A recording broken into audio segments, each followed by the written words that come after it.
नमस्कार साथियों, आज हम पढ़ने जा रहे हैं हिंदी साहित्य का वस्तुनिष्ठ इतिहास खंड 3 आधुनिक काल। डॉक्टर कुसुम राय। ये तैयारी के लिए, किसी भी तरीके की हिंदी की तैयारी उसके लिए बहुत ही महत्वपूर्ण पुस्तक है। आज हम आपके सामने ये पुस्तक लाए हैं।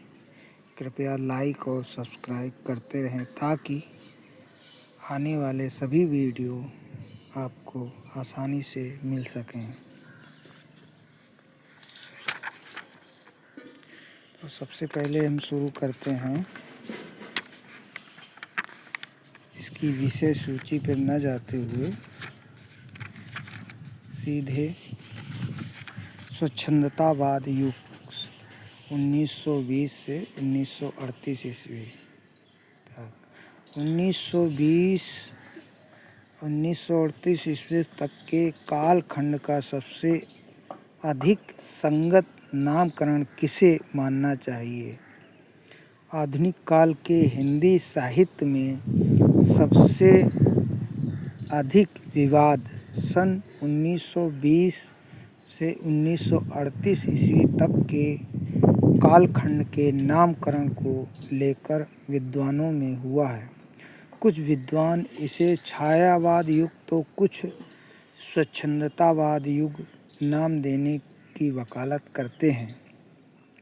कुछ ऐसे भी विद्वान हैं जो इस कालखंड की कविता को छायावादी तथा गद्य विधाओं को स्वच्छंदतावादी कहते हैं। अपने मत के पक्ष में उनके अपने अपने प्रबल तर्क भी हैं। उनमें से कुछ द्रष्टव्य हैं। वास्तव में रचना परिमाण की दृष्टि से छायावाद का पक्ष काफ़ी निर्बल है। अन्य प्रवृत्तियों का, विशेष रूप से राष्ट्रीय सांस्कृतिक कविता का रचना परिमाण कहीं अधिक है और काव्य गुण की दृष्टि से भी उसका उत्कर्ष कम नहीं है।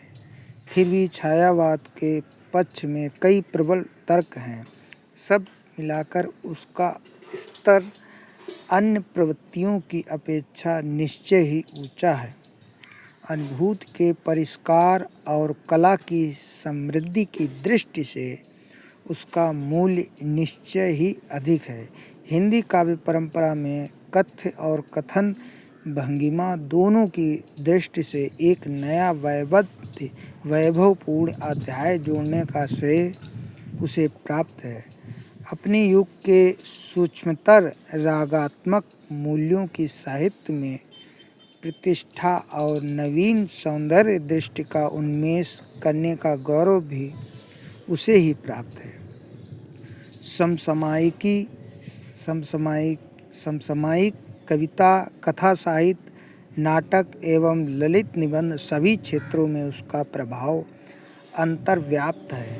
छायावाद के विरोधी कवि भी उसके प्रभाव से अछूते नहीं रहे। वास्तव में उस युग की राष्ट्रीय सांस्कृतिक चेतना में जो परिष्कार और समृद्धि का समावेश हुआ, उसका मूल कारण छायावादी प्रभाव ही था। कहने का अभिप्राय यह है कि छायावाद उस युग की सांस्कृतिक साहित्यिक चेतना का मूल स्वर था।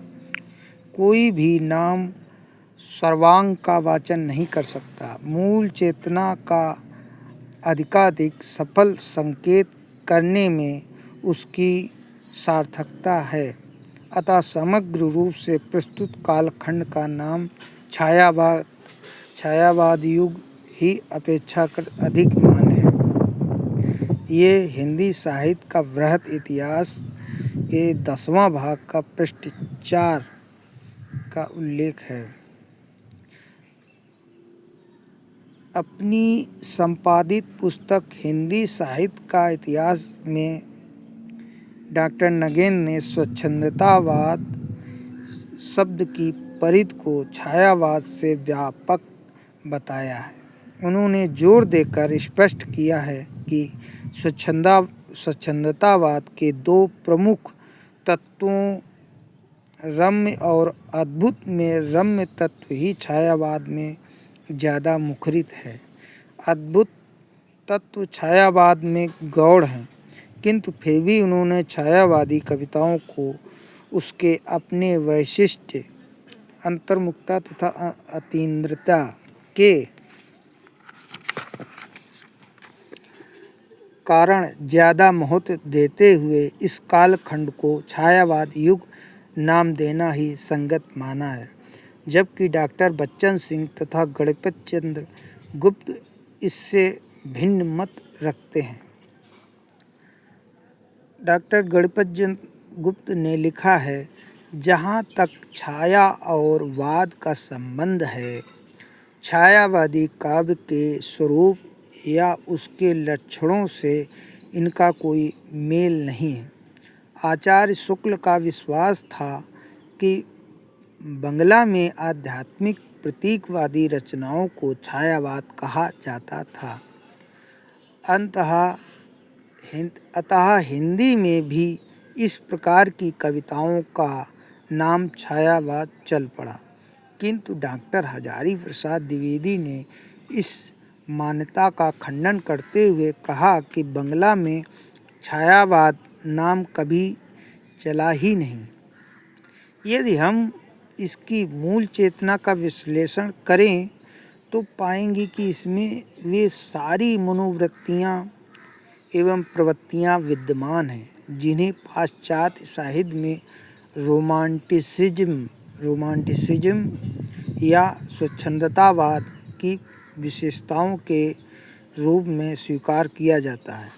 वस्तुतः यह एक विशेष प्रकार की मानसिक चेतना है जिसमें व्यक्ति अंतर्मुखी होकर बाह्य जगत की अपेक्षा अंतर जगत को बौद्धिकता की अपेक्षा, भावात्मकता को यथार्थ की अपेक्षा, कल्पना को सत्य की अपेक्षा, सौंदर्य को परंपरा की अपेक्षा, नूतनता को एवं संघर्ष की अपेक्षा प्रेम को अधिक महत्व देने लगता है। जिस काव्य में इस प्रकार की अंतर्मुखी चेतना की अभिव्यक्ति होती है उसे सामान्य स्वच्छंदतावाद का नाम दिया जाता है। हिंदी के छायावाद पर भी उपर्युक्त सारी बातें लागू होती हैं, अतः इस दृष्टि से इसे स्वच्छंदतावाद की संज्ञा देना अधिक उचित होगा।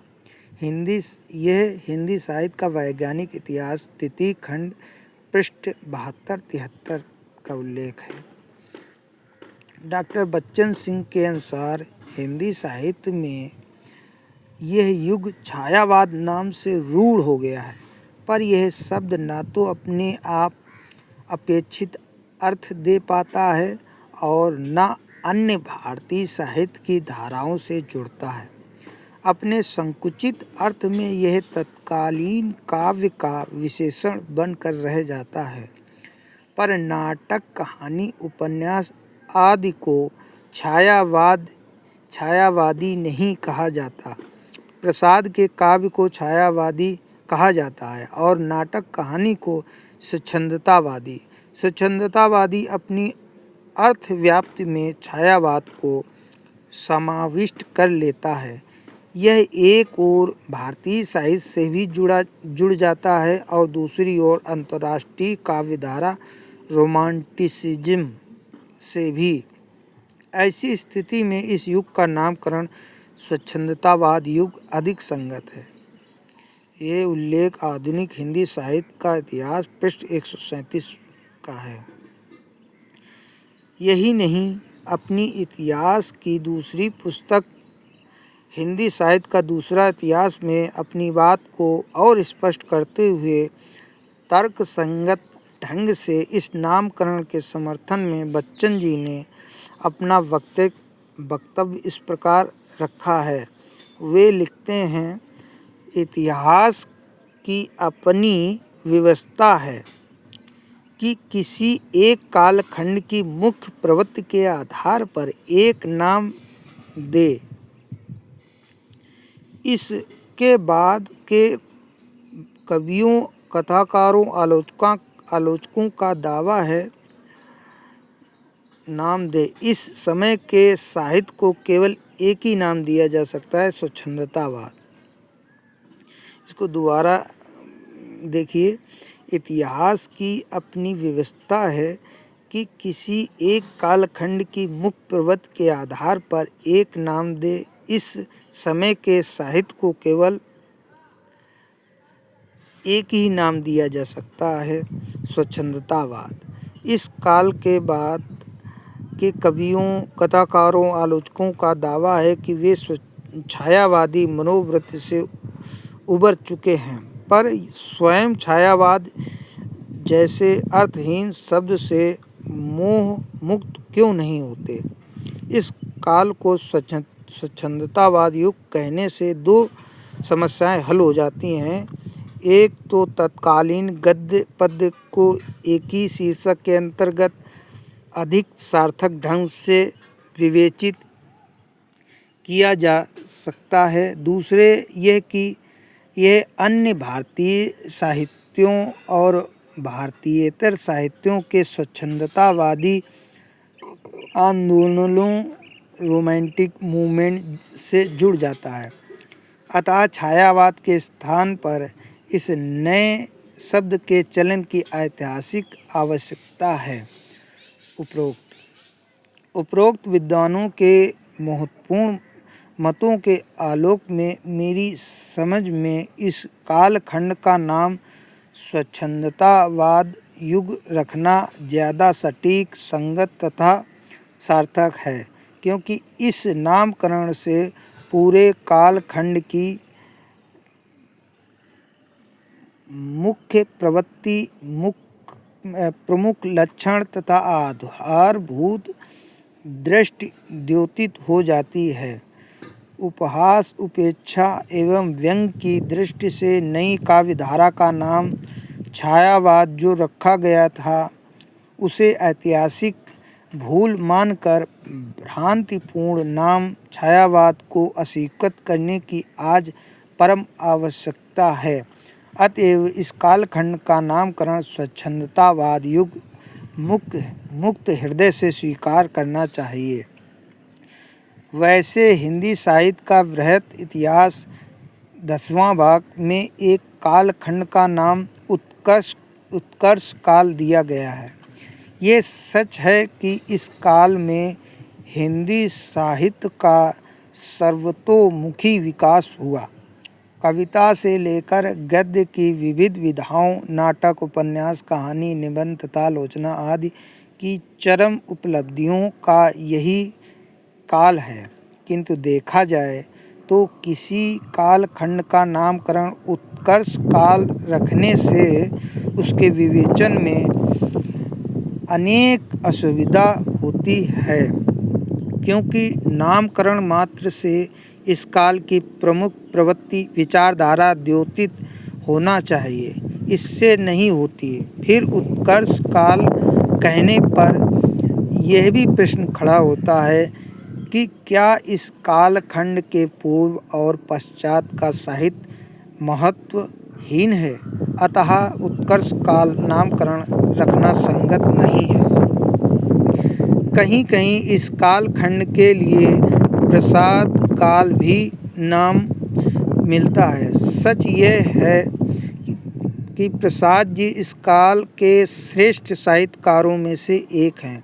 निसंदेह उन्होंने हिंदी काव्य, नाटक, उपन्यास, कहानी, काव्यशास्त्र तथा निबंध आदि को समृद्ध किया है। साथ ही उन्होंने प्राचीन इतिहास तथा काव्य की वैभवशाली परंपरा से संबंध स्थापित करते हुए रोमानी मूल्यों की नव प्रतिष्ठा कर एक नवीन युग का प्रवर्तन भी किया है। किंतु जहाँ तक युग पर उनके प्रभाव की बात की जाए तो सामूहिक रूप से उनका प्रभाव कम ही पड़ा है। उनके ज़्यादा प्रभाव कहानी तथा उपन्यास क्षेत्र में प्रेमचंद का काव्य के क्षेत्र में, पंत एवं निराला का निबंध तथा आलोचना समीक्षा के क्षेत्र में आचार्य रामचंद्र शुक्ल का पड़ा है। नाटक के क्षेत्र में उन्होंने उल्लेखनीय योगदान जरूर दिया है, परंतु प्रभाव की दृष्टि से वे ज़्यादा सफल नहीं हुए।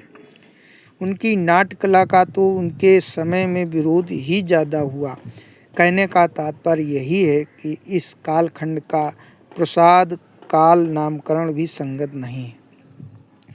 कुल मिलाकर हम देखते हैं कि इस कालखंड का नामकरण स्वच्छंदतावाद युग ही समीचीन तथा तर्कसंगत लगता है, क्योंकि इस काव्य की मूल प्रवृत्ति स्वच्छंदतावादी है, जिससे परंपरा की अपेक्षा नूतनता को, वैयक्तिकता को, भावात्मकता को, कल्पना को, सौंदर्य को, प्रेम को महत्व मिला है।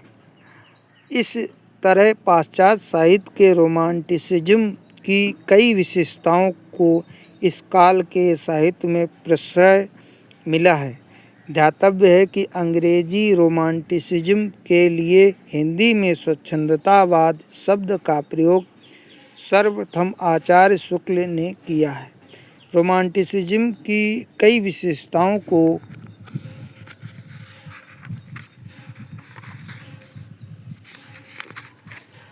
महत्व देने के कारण इस कालखंड के साहित्य को स्वच्छंदतावाद युग का साहित्य कहा जा सकता है। अब जो है इस कालखंड की पूर्वापर सीमा क्या है, इस पर थोड़ा विचार अगले जो है भाग में करेंगे। और आप सभी का जो है बहुत बहुत धन्यवाद।